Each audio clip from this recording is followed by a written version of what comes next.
Hello everyone. आज के इस लेक्चर में हम कवर करने वाले हैं कम्युनिकेशन के जो मैक्रो फंक्शन होते हैं। ठीक है ना,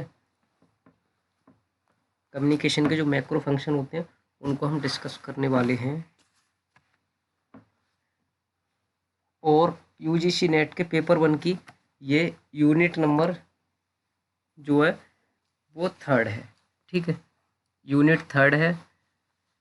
तो मैक्रो फंक्शन में आते हैं तो सबसे पहले हम पढ़ते हैं macro function of communication. Macro function of communication are list below, यानी कि जो मैक्रो फंक्शन होते हैं वो कौन कौन से होते हैं यहाँ पे पढ़ते हैं। देखो, एक तो होता है इमोटिव फंक्शन। इमोटिव फंक्शन कौन सा होता है? इमोटिव को बोलते हैं to communicate the inner state and emotions. Emotive से याद रखना आप कि इमोशन से रिलेटेड होता है ये। ठीक है ना, इमोटिव फंक्शन में क्या है, हम अपने जब इमोशंस का यूज करके कम्युनिकेशन करते हैं। ठीक है ना, एग्जाम्पल के जैसे के लिए बोल देते हैं ना ओह नो, या ऐसे बोल देते हैं ओ माई गॉड, ये वर्ड यूज करते हैं ना। तो ये कौन से फंक्शन के अंदर आते हैं? ये मैक्रो फंक्शन के अंदर आते हैं, मैक्रो फंक्शन ऑफ कम्युनिकेशन के अंदर। अगर हम ऐसे ही बात करें डायरेक्टिव फंक्शन की, तो डायरेक्टिव फंक्शन में कौन सा होता है? Seeking to affect the behaviour of others, यानी कि जब दूसरे लोगों के बिहेवियर को अफेक्ट किया जाता है, यानी कि दूसरों पर इम्पैक्ट डाला जाता है। जैसे कि एग्जांपल के लिए क्लोज द डोर, डोर को क्लोज करना, या प्लीज, ये सारी चीज़ें जब हम बोलते हैं ना, ये किससे बोलेंगे? ये अपने आप से तो नहीं बोलते, हम दूसरे लोग से ही बोलते हैं कि दरवाज़ा जो है बंद करके आओ, या प्लीज। ये हम डायरेक्टिव, यानी कि किसी को डायरेक्शन देना कि जाओ दरवाज़ा बंद करके आओ, या प्लीज कृपया शांत रहें, ये सारी चीज़ें जो वो डायरेक्टिव फंक्शन के अंदर आती हैं। ठीक है ना, ये जो है वो डायरेक्टिव फंक्शन के अंदर आती हैं। उसके बाद अगर हम बात करें तो एक होता है फेटिक फंक्शन। फेटिक फंक्शन कौन सा होता है?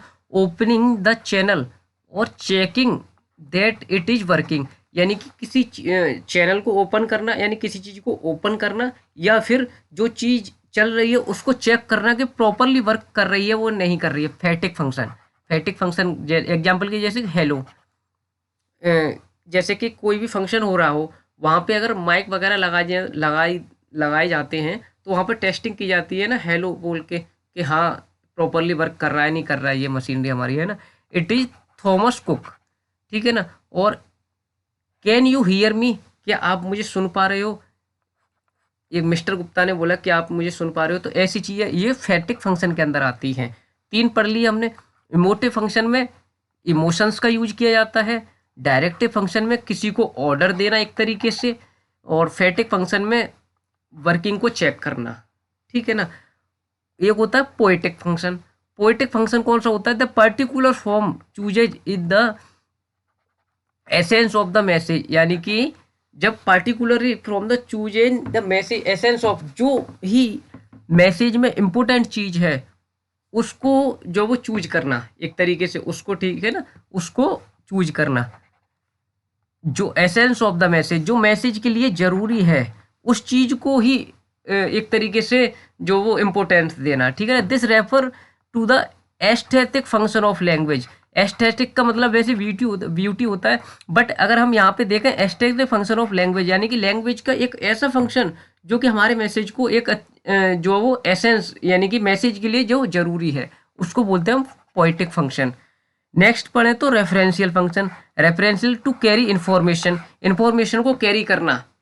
ठीक है ना, इंफॉर्मेशन को कैरी करना यानी रेफरेंशियल। अब यहाँ से कैसे आइडिया लगाओगे आप? जैसे कि देख सकते हैं, जैसे मान लीजिए कोई भी इंफॉर्मेशन, अभी हमारे पास प्राइमरी डाटा है, हमारे पास प्राइमरी डाटा है, और आगे हमें उसी चीज़ पे वर्क करना है। तो ये वाला प्राइमरी डाटा हमें नेक्स्ट जो भी वर्क करेंगे हम, तो उसके लिए भी जो वो ये यूजफुल रहेगा। ठीक है ना, उसके लिए भी यूजफुल रहेगा।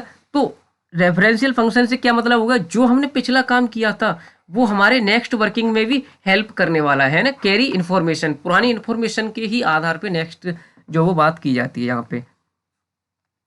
अगर हम आगे पढ़ते हैं तो मेटालिंग्विस्टिक फंक्शन। मेटालिंग्विस्टिक फंक्शन कौन सा होता है? फोकस करना, focusing attention on the code itself.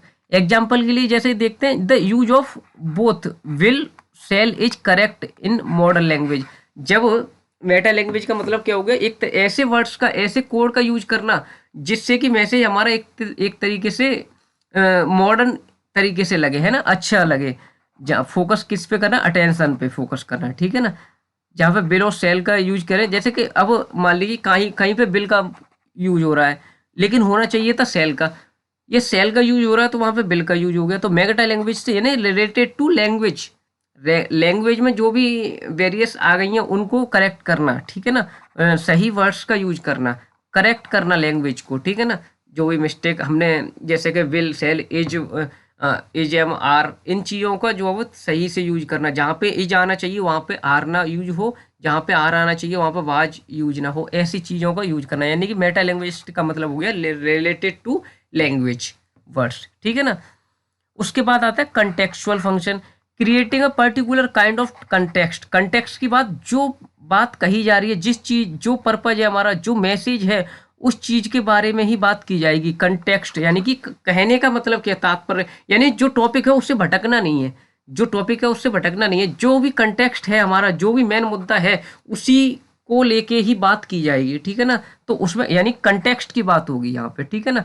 Example की जैसे कि right, let's start the meaning now, यानी कि जो भी पर्पज है हमारे मैसेज का, वही पर्टिकुलर कंटेक्स्ट उससे ही रिलेटेड होना चाहिए, ठीक है ना। Context, check check your process for which of these function are often perform in workplace situation, give example to support your answer. यानी कि ये तो वैसी दे रखी है लाइन, बट आप ये मैं बता चुका हूँ, जैसे कि फर्स्ट से लेकर 7 तक अगर आपको यहाँ पे दिख रहे हैं ना ये पॉइंट, तो कोई सी भी शिफ्ट में ले लीजिए आप, यूजीसी नेट